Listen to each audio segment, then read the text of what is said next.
اور جب موسیٰ نے اپنی قوم کے لوگوں سے کہا کہ خدا تم کو حکم دیتا ہے کہ ایک بیل ذبح کرو، وہ بولے کیا تم ہم سے ہنسی کرتے ہو؟ موسیٰ نے کہا کہ میں خدا کی پناہ مانگتا ہوں کہ نادان بنوں۔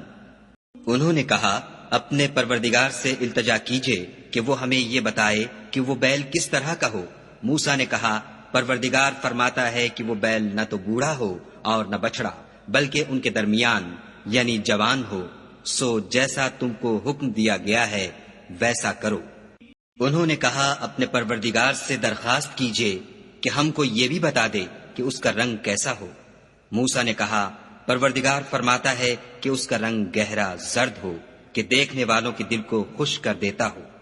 انہوں نے کہا اب کے پروردگار سے پھر درخواست کیجئے کہ ہم کو بتا دے کہ وہ اور کس کس طرح کا ہو، کیونکہ بہت سے بیل ہمیں ایک دوسرے کے مشابہ معلوم ہوتے ہیں، پھر خدا نے چاہا تو ہمیں ٹھیک بات معلوم ہو جائے گی۔